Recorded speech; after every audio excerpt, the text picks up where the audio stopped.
Happy Friday, everybody. It's JJ here with another Webinar Wednesday update. As I always like to begin, I want to say thank you for all the hard work that you do throughout our system and with our students. We know we are heavily involved in student success outcomes for our colleges, so thank you, thank you, thank you, thank you, thank you for the long nights, the early weekend drives, the conferences, the overnight stays, etc. Thank you for all that you do.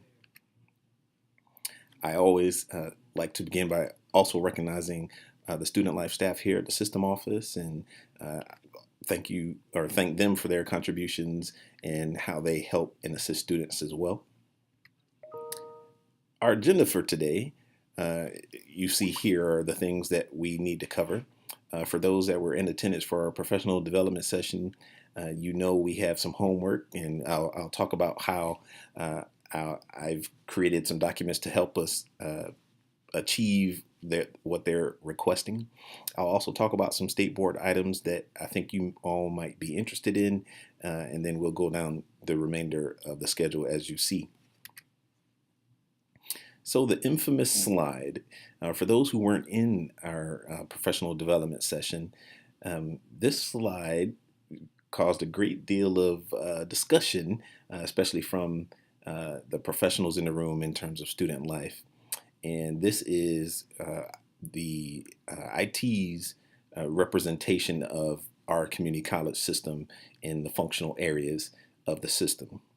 And as you can see, we're listed under an auxiliary service. And I know many individuals don't feel that's quite where we fit. And so we've been sort of given the task to explain and justify where we fit within this chart and really try to clarify our role in how we aid in student attraction, student retention, and then student completion. And so some of the areas in which I see how we impact colleges are listed here. And uh, I need your feedback and things that you do on your institution to help me fill in some of the blank spots in which we need more information or we need to be able to justify, I guess, what we do. I created two things to help us along this conversation. So the first is the student life, who are we link. It's linked to a Google form that talks about, has a visual representation of the chart before, and it really asks, who are we and where do we belong? And I have a number of open-ended questions there that you'll be able to respond to and really give me your feedback, and I'll summarize that and then put out a report, and then hopefully we'll get the blessing from the majority of student life professionals within our system before we submit it to the system office for full review. The second link is the Student Life What We Do, and it's just a simple Google Doc, and I created a table with some different content areas, and feel free to reformat it as we add more additional information. But I wanted each of you all to contribute some of the things that you may be doing on your campus in terms of how we help and aid with student success on our campus. And so it's basically, I guess a simple way to put it is a task list of what student life on our campuses accomplishes each and every day. And so take a look at those two things. If you have any questions or if you have difficulty accessing those, just please let me know and I'll make sure that you can be added. I did want to discuss how to access some state board items from this most recent meeting. The meeting was actually this morning from 9 until noon. It was a great meeting, and I want to discuss some of the items that I think are really hot topic items that you should really like, and some changes that may be coming down the pipe. So I'll actually show you how this is done.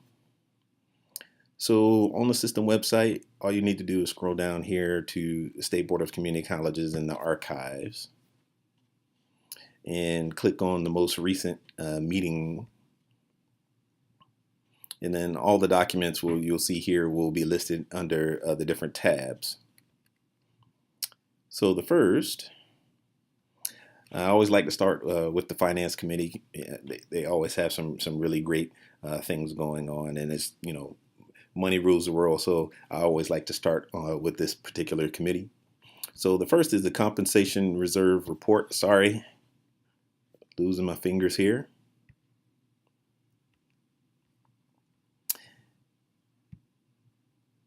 So each college was given additional funding from the state legislature in order to provide compensation to their employees.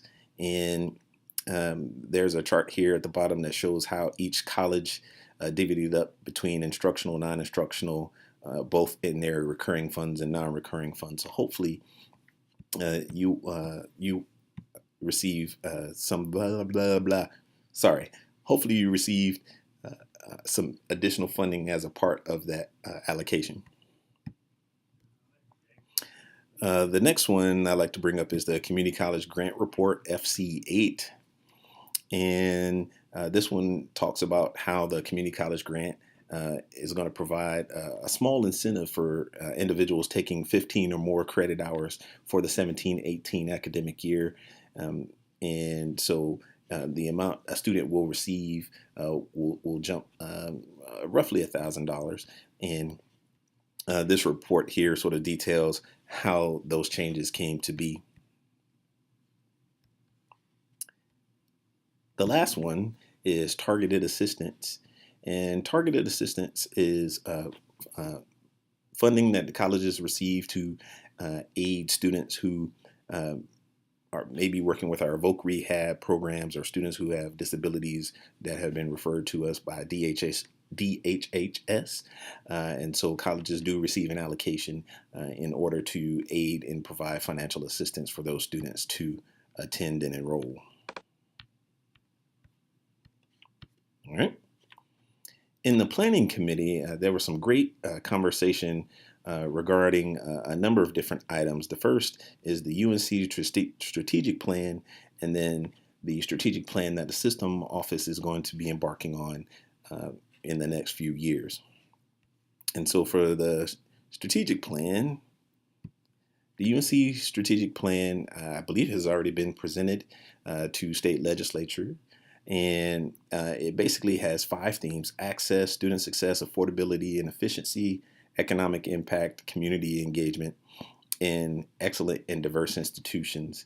And this 8-page document sort of outlines what each strategy and each goal will be, as well as the metrics to determine whether they've met that strategy and that goal. So it's definitely worth the read, especially in the access area, because I think you'll find that some of the access work that they are doing will overlap what we do here as a system.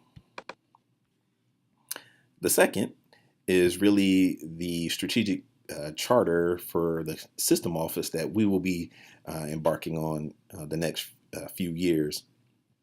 And it outlines sort of the role and responsibilities of the strategic planning committee and what will be taking place. The strategic planning process is outlined in FC3, and it talks about the 5 goals, or the 5 phases of the system office's strategic planning process. And so those 5 are listed here. And of course, you can always refer to these documents for additional depth. In the last Plan 4, the last document outlines the strategic plan timeline and what will be taking place over the next 1 to 2 years. All right. And those are the slides sort of covering that. And again, those are the 5 phases. And for the program committee, I found these 2 items to be probably the most interesting.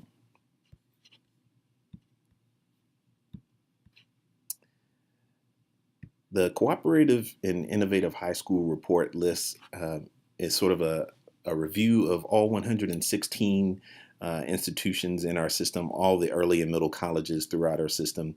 And this report outlines completion, well, not completion rate, graduation rates, and a number of different things here, and it's listed by school. So retention of students, number of dropouts, and graduation rates for all 116 institutions. And it's a very comprehensive report and has a lot of really great information on a number of things that are going on in our system. So it's definitely worth the read, if not skim. Maybe you have children that are attending these institutions, so it's definitely worth to glance over that information. And the other issue that was discussed today was the revision or articulation agreement that they are discussing between the Baccalaureate of Fine Arts as well as the Associate of Fine Arts, and trying to bring that more streamlined as they've done with the Associate of Arts and the Associate of Science. And so this is sort of the governing or the draft of the governing document that they'll be presenting to hopefully align those courses for a more seamless transition from our institution to a senior institution. All right. Sort of jumping ahead, the Student Leadership Development Program, we're still planning the mini session for the spring for institutions that have students that have been selected for this current class, but we're also accepting applications up until Friday, March 3rd for our 2018 class. So please make sure your institution nominates at least one student, but 2 students, please. And it's a great program. I think any student that has gone through it will tell you that they've enjoyed their experience, and we always receive really great feedback at the end of the year from what students have learned and how they've grown over time. As for the N4C SGA updates, our meeting is this Saturday at Randolph Community College at 10 a.m. And we'll be discussing the division meetings, which are our next Saturday at those 3, Forsyth, Rowan Cabarrus, as well as the College of Albemarle. And our spring conference is still at the Durham Sheraton Imperial, April 7th through the 9th. And we've received a couple of questions in regards to why can't they find the website. We had to renew our URL, and that process has just taken a while. We let it lapse by mistake, and so we apologize for that inconvenience, but we should be up and running within the next week. For a sort of save the date announcement, on Wednesday, March 29th, the President's Association and the Trustee Association want to have a community college day at the state legislature, which will sort of culminate in a noon press conference. They're asking for students, faculty, and staff to attend and also talk to their local delegates, whether they be representatives or senators, on that particular day. Also, leading up to that, there will be press conferences in 8 prosperity zones. So if you can't make it to the community college day, there may be a way for you to participate in this event. And the press conferences in those zones will take place at these locations. And so they are sort of strategically placed throughout our state. And for more information, I've listed in the notes section of how you can get in contact with Ms. Shuping and or the representative from the Trustee Association to figure out what may be taking place and when those press conferences are going to be held throughout our system. Did you know?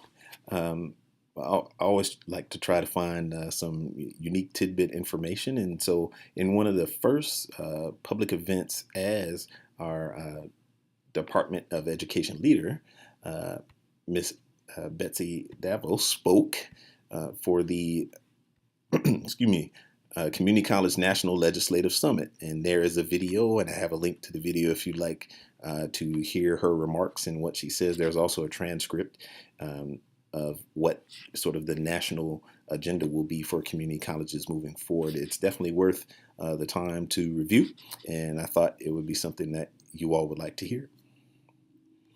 Second, if you haven't been tweeting out all the good things your institution has been doing, please make sure you take the time to do so, or talk to the folks in publication and marketing, or even have your student leaders and student organizations who may be doing events or great things on campus. Make sure they include the system office Twitter account or hashtag when they are tweeting. As you have often heard, we have a number of leadership changes throughout our system, and here are the latest four. In so Halifax, Martin, Robinson, and South Piedmont all have new leaders as of, we'll say, January 1. And if you haven't read up on the Martin Community College situation, it I would suggest to go read what's taken place and just familiarize with what's been going on between the local board and the system board, and it's really, I guess, a good case study of local autonomy versus system autonomy, and how all those things come into play. Lastly, if you haven't been in on the conversations about the new residency policy, it's definitely worth taking the time to go to the residency website to glance over the FAQs. This is going to be a pretty significant change for our system and how students are determined whether they are residents of North Carolina. And this not only impacts the community colleges, but the four-year public and privates as well. It's going to be one uniform system. So it's definitely worth taking the time to familiarize yourself with the new residency policy and what's taking place. As always, feel free to contact me, email me. My cell phone is there if you need to text me with a question.